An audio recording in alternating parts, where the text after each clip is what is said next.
డిపార్ట్మెంట్తో ఒకసారి ఈ కమిటీ అయిపోయినాక కూడా నేను మళ్ళీ అన్ని డిపార్ట్మెంట్స్తో వాళ్ళు ఏమి సజెషన్స్ని ఏమేమి యాక్షన్స్ తీసుకుంటున్నారో కూడా ఈరోజే కాకుండా ఈ రోజు నుంచి మీటింగ్స్ తర్వాత అన్ని డిపార్ట్మెంట్ వాళ్ళని కూడా ఫీల్డ్లో ఎక్కువ టైం స్పెండ్ చేయడానికి కూడా ఆదేశాలు ఇవ్వడం జరుగుతుంది. దాంతోపాటు నేను కూడా ఫీల్డ్కి వెళ్ళి ఎక్కడైనా ఏమైనా సమస్య ఉంటే దాన్ని కూడా నేను నా ఆధ్వర్యంలో ఏదైనా ఉంటే పరిష్కరించడానికి ట్రై చేస్తాను. ఇంకోటి ఏంటంటే కొద్దిగా మనకి రిసోర్స్ కమిటీ మెంబర్స్ కూడా చాలా మనకి కోఆపరేషన్ అనేది మనకి చేయడానికి వాళ్ళు వ్యక్తం చేశారు. అలాగే మాకు కూడా కొన్ని రిసోర్స్ కమిటీ మెంబర్స్ నుంచి రిక్వెస్ట్ ఉన్నాయి. ముందుగా సార్ చెప్పినట్టు మన ఎక్కడైతే మన గణేష్ మండపాలు ఉన్నాయో అక్కడ రాత్రి సమయంలో ఎవరైనా ఇద్దరు ముగ్గురు అక్కడే పడుకుంటే వాళ్ళకి కూడా సేఫ్టీ ఉంటుంది.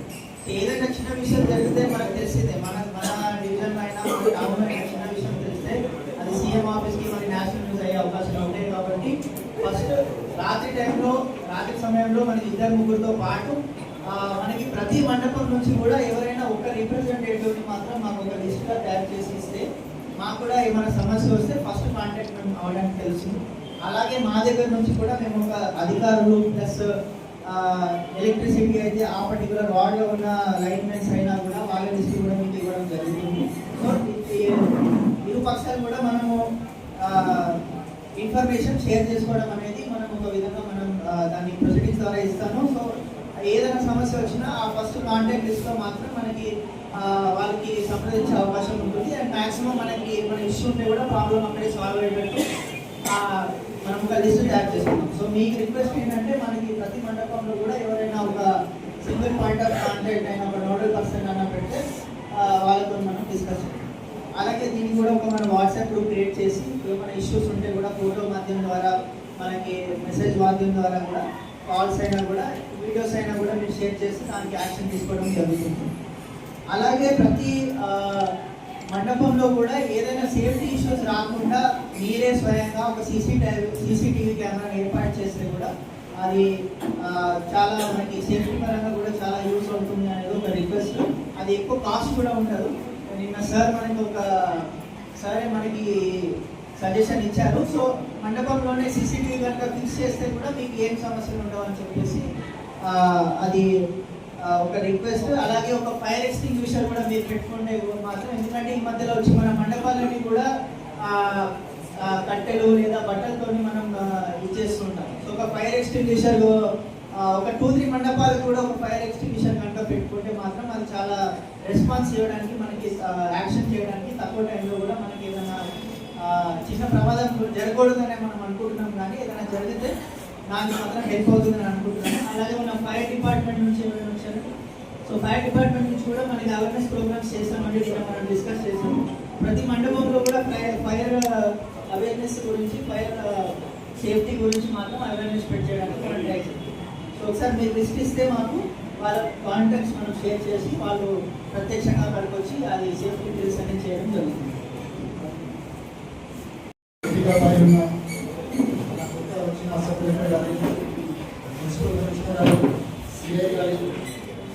మన గౌరవనీయులు అందరికీ ఇష్టం మండల్ గారి శాసన గారి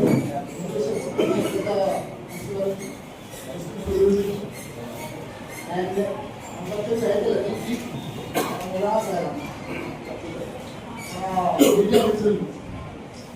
ఈ గణేష్ అంటే మన మేతా సబ్ డివిజన్కి ఒక పెద్ద ఫెస్టివల్. దానికి ఒక హిస్టారిక్ రీజన్ ఉన్నాయి. గంగాధర్ 1893లో గణేష్ ఫెస్టివల్ పెద్ద రూపంలో స్టార్ట్ చేశారు. స్టార్ట్ చేసిన తర్వాత మన కుటీర్లో వచ్చి ఇక్కడ గణేష్ ఫెస్టివల్ ఏర్పాటు చేశారు. సో ఒక హిస్టారికల్ రీజన్ ఉంది గణేష్. అదే కారణం నేసా కానీ కానీ ఎక్కడైనా మొత్తం మినిమల్లో గణేష్ పండుగ అంటే చాలా ఇష్టం అందరికీ. ఇదే దృష్టిలో పెట్టుకొని మేము చాలా ప్రతి సంవత్సరం ప్రాపర్ ప్రికాషన్ చేసుకొని ప్రాపర్ ప్లాన్ చేసుకొని మేము వస్తున్నాము. ఇదే క్రమంలో ఈసారి కూడా అదేలాగా చేద్దాం, దాంట్లో కన్ఫ్యూజన్ లేదు. సో ఫస్ట్ మీరు ఇక్కడ చెప్పిన పార్ట్ మేము ఫస్ట్ డిస్కస్ చేద్దాం. సో ఒక పాయింట్ వచ్చి ట్రాఫిక్, అంటే విగ్రహం వచ్చిన రోజు ట్రాఫిక్ చూడాలి. సో దాంట్లో హిందువుల సమితి ఏ రోజు అంటే ఈ రోజు నుండి స్టార్ట్ అయింది, ఇంకా 2-3 రోజుల నుండి స్టార్ట్ అయింది. మనకు ముందువే చెప్తే అంటే 4-5 అవర్స్ ముందువే చెప్తే ఈ రోజు విగ్రహం వస్తున్నది, ఏ దారి మీద వస్తుంది మేము అక్కడ ప్రకటించుకుంటాము. అంటే కొంచెం ఓపెన్ ముందువే చెప్పాలి. సెకండ్ పాయింట్ ఉన్నాయి సీసీటీవీ. ఆల్రెడీ చాలా సీసీటీవీ రిపేరింగ్ చేయడం జరిగింది, కొన్ని ఇంకా ఉన్నాయి, అది కూడా మేము ఫినిష్ చేద్దాం.